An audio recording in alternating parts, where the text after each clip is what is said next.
এই শাপলা হত্যাকাণ্ডে এবং বিভিন্ন সময় গর্বিত শহীদদের সম্মানিত পরিবারের সদস্যবৃন্দ, আমরা আল্লাহ তাআলার কাছে শুকরিয়া আদায় করছি মুসলিম উম্মার একটি অংশ হিসেবে দ্বীনের জন্য যারা শাহাদাতের পেয়ালা পান করেছেন, মুসলিম উম্মার ঐক্য, জাতিসত্তা, আমাদের এই প্রিয় জন্মভূমি বাংলাদেশের অখণ্ডতা রক্ষার প্রয়োজনে যারা 13 সালের 5ই মে শাপলা চত্বরে একটা মৃত্যু ভয়হীন অকুতোভয় আন্দোলনে রাজপথে যারা নেমে এসেছিলেন, তাদের একটি রাষ্ট্রীয় স্বীকৃতি উম্মার পক্ষ থেকে এমন একটা আয়োজনের সুযোগে আমরা আজকে বরকতময় এই অনুষ্ঠানে শরীক হতে পেরেছি। সেজন্য মহান আল্লাহর কাছে আমি আবারও শুকরগুজার করছি, আলহামদুলিল্লাহ। মন্ত্রণালয়কে আমি ধন্যবাদ জানাই এবং খুব সংক্ষেপে কিছু কথা বলি, যেহেতু আরো অনেক মেহমানরা বক্তব্য রাখবেন। আমরা মনে করি যে সেদিন যে হেফাজতে ইসলামের উদ্যোগে যে মহাসমাবেশটা হয়েছিল, অনেক আলোচক সেটা বিশ্লেষণ করেছেন, এটা শুধু হেফাজতে ইসলামের একটা মহাসমাবেশ ছিল না, কার্যত মুসলিম উম্মার দ্বীনের জন্য একটা বিপ্লবী সংগ্রামী চেতনার বহিঃপ্রকাশ ছিল। এবং এই মহাসমাবেশ এবং এর পূর্বাপর অনেকগুলো উপাদান এমন বাংলাদেশের একের পর এক ঘটেছে, যা 24 সালের জুলাই গণঅভ্যুত্থানের পটভূমি তৈরি করেছে। এবং একটা ঘটনা নয়, একের পর এক অনেকগুলো উপাদান তৈরি হয়েছে গত 15, 16, 17 বছরের আওয়ামী দুঃশাসনের যুগে।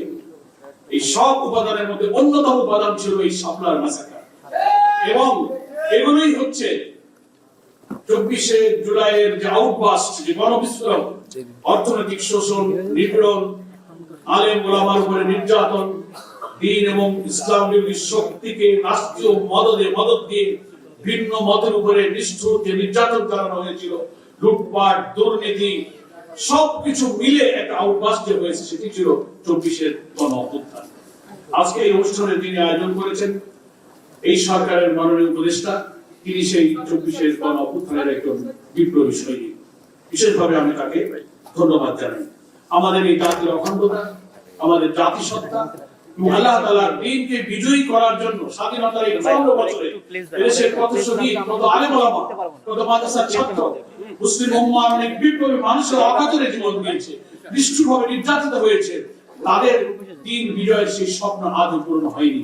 আমি মনে করি 24-এর গণঅভ্যুত্থানের মধ্য দিয়ে যে প্রেক্ষাপট এখন তৈরি হয়েছে, অন্তত মুসলিম উম্মার মধ্যে যে একটা ঐক্যের পরিবেশ তৈরি হয়ে আমরা আমাদের জীবনের সেই লালিত স্বপ্নের দিকে এগিয়ে যাচ্ছি, আজকের এই আয়োজন সেই স্বপ্নকে আরো সফলতার দিকে এগিয়ে নিয়ে যাবে ইনশাআল্লাহ।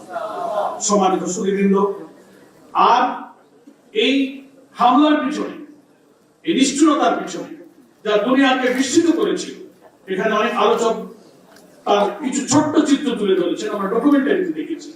এটা বিস্ময়ের ব্যাপার, একটা সরকারের প্রধান কত নির্লজ্জ মিথ্যাচার করতে পারে। তিনি বলছেন যে না, ওখানে কোনো হত্যাকাণ্ড হয়নি, মাদ্রাসার ছেলেরা গায়ে রক্ত মেখে শুয়েছিল, অধিক ধাওয়া দিয়ে চলে গেল। এখনই আমরা ডকুমেন্টারি দেখেছি। তারই নেতৃত্বে কিন্তু, তার এই উদ্যোগেই কিন্তু শাহবাগ তৈরি হয়েছিল।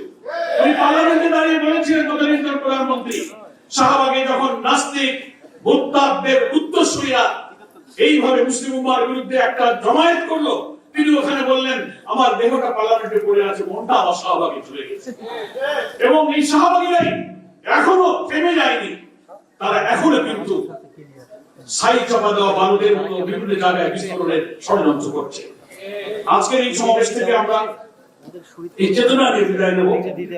এটা যেমন একটা ষড়যন্ত্রের ফসলে হামলাটা হয়েছিল, এখানে ভারতীয় আধিপত্যবাদী এদেশীয় সমাবেশরা, সেই সময়কার প্রধানমন্ত্রী ইনু মেননের নেতৃত্বে 14 দলের নামে যে দোসররা ছিল, ওই রাত্রিতে বিদ্যুৎ বিচ্ছিন্ন করে গুলি চালানো, আর বেনজির সহ সেই সময়ের র‍্যাব পুলিশরা যে নিষ্ঠুর মধ্যরাতে নির্যাতন করেছিল, ব্লুপ্রিন্ট যারা করেছিল, তাদের বিচারের যে প্রক্রিয়া চলছে, আমরা মনে করি এই বিচার জাতির সামনে যদি দৃষ্টান্তমূলক হয়, ইনশাআল্লাহ ইসলামী উম্মাহর উপরে আঘাত হানার মতো দুঃসাহস ইনশাআল্লাহ আর কেউ দেখাবে না। এই বিচারের কাজে যারা সাক্ষী আছেন, যারা প্রসিকিউশনে আছেন, সকলকেই সাহসিকতার সাথে ভূমিকা পালনের জন্য আমরা দোয়া করি এবং আমরা এই আশাবাদ ব্যক্ত করছি। পরিশেষে এই কথাটা বলে আমার বক্তব্য শেষ করতে চাই যে আমাদের জাতির সামনে একটা মহা সুযোগ। আমি জানি না, বয়সে আমি ক্ষুব্ধ হতে পারি, কিন্তু আমি যতটুকু দিন আর এদেশের রাজনীতির ছোট্ট বিশ্লেষণ মানুষের কাছে শুনেছি আর বুঝেছি, স্বাধীনতার 54 বছর পরে এবার আমাদের মাঝে মুসলিম উম্মার ভুল ভ্রান্তি, নিজেদের চিন্তা অনৈক্য বিভেদ দূর করে জাতির সামনে আল্লাহ তাআলার দ্বীনের যে স্বপ্ন পূরণের যে মহা সুযোগ এসেছে, আমরা যদি এবার ব্যর্থ হয়ে যাই, জাতির সামনে আল্লাহ না করুক একটা কঠিন পরীক্ষায় আমরা হয়তো নিপতিত হতে পারি। মহান আল্লাহ তাআলা আমাদের সেই পরীক্ষা থেকে হেফাজত করুন। শহীদদের যে সমস্ত গর্বিত পিতামাতা পরিবারের সদস্যবৃন্দ এখানে এসেছেন, আমি তাদের সকলকে শ্রদ্ধা জানাই, সম্মান জানাই। তাদের সন্তানেরা, স্বামীরা, পিতারা যারা অকাতরে জীবন দিয়েছেন, মহান আল্লাহ তাআলা কোরআন মাজিদে শহীদদের জন্য যে মর্যাদার কথা অত্যন্ত লোভনীয় ভাষায় বর্ণনা করেছেন, সকলের জন্য তার পরিবার জন্য আল্লাহ তাআলা সেই শাহাদাতের মর্যাদা সৌভাগ্য নসিব করুন, এই দোয়া করে আমি আমার বক্তব্য শেষ করছি।